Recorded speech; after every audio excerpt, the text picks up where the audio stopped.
जब plane crash करने वाला हो तो क्यों ना सभी यात्रियों को अपना अपना पैराशूट दे दिया जाए ताकि वो अपनी जान बचा सके। फिर एयरलाइंस वाले ऐसा क्यों नहीं करते? उसके पीछे के 3 कारण हैं। पहला कारण, पैराशूट बहुत ज़्यादा भारी होते हैं जिससे ईंधन की खपत बढ़ जाएगी, और दूसरा, पैराशूट बहुत ज़्यादा महंगे भी आते हैं। दूसरा, पैराशूट को चलाने के लिए इनिशियल ट्रेनिंग की ज़रूरत होती है जो कि ज़रूरी नहीं कि हर यात्री के पास हो। और तीसरा, पैराशूट पहले मैं खोलूंगा मैं कूदूंगा, पहले मैं खोलूंगा मैं कूदूंगा, इस चक्कर में कोई कूद तो नहीं पाएगा लेकिन प्लेन में भसड़ जरूर मच जाएगी। सो इन 3 कारणों की वजह से पैराशूट एयरलाइंस प्रोवाइड नहीं करती हैं। ये इंटरेस्टिंग फैक्ट जान के आपको कैसा लगा, चैट सेक्शन में लिखना मत भूलिएगा। लंदन में बहुत सारे वैज्ञानिकों के बीच में एक भारतीय वैज्ञानिक इस चीज को सिद्ध करना चाहता था कि धातुओं में भी प्राण होते हैं। इसके लिए उसने आयरन की रोड ली, उसे तार से लपेटा और तार के लास्ट में एक निब लगाई, उसे ग्राफ पे लटका दिया। अब प्लान ये था कि उसके ऊपर वो एसिड गिराएंगे जिससे धातु थर-थर कांपेगा और वो ग्राफ में दिखेगा। अब जो बोतल उन्हें पकड़ाई गई थी, जैसे ही उन्होंने वो बोतल उड़ेली, धातु पे कोई फर्क ही नहीं पड़ा। सारे वैज्ञानिक हंसने लगे कि ये पॉसिबल थोड़ी है, धातु में प्राण कहां होते हैं। तो उसके बाद उन्होंने वो बोतल उठाई और वो गट-गट करके पी गए, क्योंकि उन्हें पता था कि किसी ने धोखे से एसिड को बदल दिया गया है। बाद में पियोन ने माफी मांगी और उन्हें ओरिजिनल एसिड की बोतल दी गई, और बाद में उन्होंने वो एसिड धातु पे गिराया और वो सारा प्रभाव ग्राफ पे दिखा और ये सिद्ध हो गया कि धातु में भी प्राण होता है। जी हां, मैं बात कर रहा हूं जगदीश चंद्र बसु की, और ये बात है 1911 की। बात अजीब है लेकिन सच है। मुंबई की सड़क पर एक कुत्ते का किसी कार से एक्सीडेंट हो गया, तो वहां पर मौजूद शांतनु नायडू नामक एक लड़के ने इन स्ट्रीट डॉग्स के लिए कुछ करने की सोची। उसने दिमाग लगाया कि क्यों ना इन स्ट्रीट डॉग्स के गले में एक चमकदार कॉलर डाल दिया जाए जिससे ड्राइवर को दूर से ही ये दिख जाए ताकि इनकी जान को बचाया जा सके।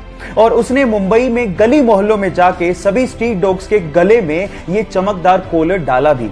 उसकी स्टोरी को टाटा समूह की मैगजीन में कवर भी किया गया, और उसके बाद रतन टाटा ने खुद ने शांतनु को फोन करके उनके साथ काम करने को कहा। बहुत बड़ी बात है गाइज। तो शांतनु नायडू और उसकी पहल के लिए 1 लाइक तो बनता है। गाइज, आप लोगों ने साईफाई मूवीज में देखा होगा कि एक हीरो टाइम को फ्रीज करता है और उसके बाद सब कुछ ठीक ठाक करते हुए अपना काम करके निकल जाता है। अगर मान लो इन फ्यूचर साइंस ने इतना तरक्की कर लिया और हम लोगों ने टाइम को फ्रीज कर दिया, तो क्या हम लोग सब कुछ ठीक कर पाएंगे?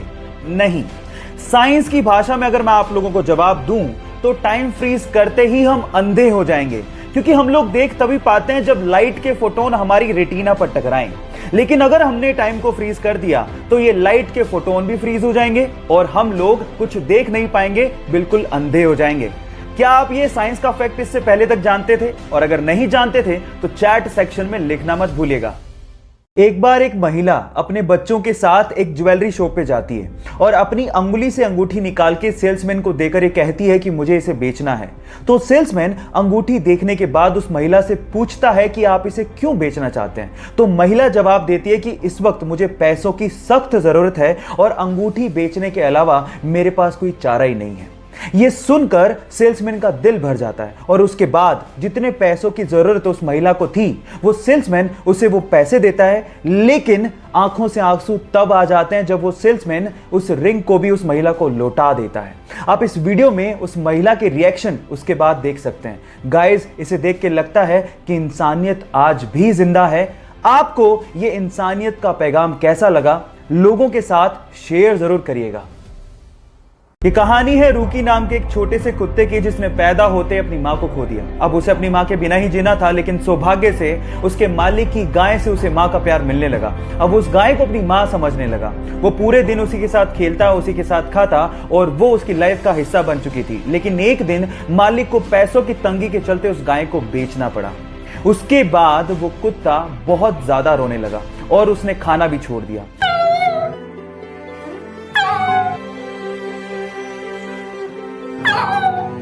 लेकिन एक दिन वो सूंघता सूंघता उस गाय के पास पहुंच गया। ये देखकर कुत्ते का मालिक हैरान रह गया और उसने उस गाय को वापस लाने की सोची। और जैसे ही गाय को वो वापस लेके आए, वो कुत्ता भागता हुआ अपना प्यार उस गाय को दिखाने लगा। आपको इन बेजुबान जानवरों के इमोशंस को देख के कैसा लगा? एक बार चैट में जरूर लिखिएगा।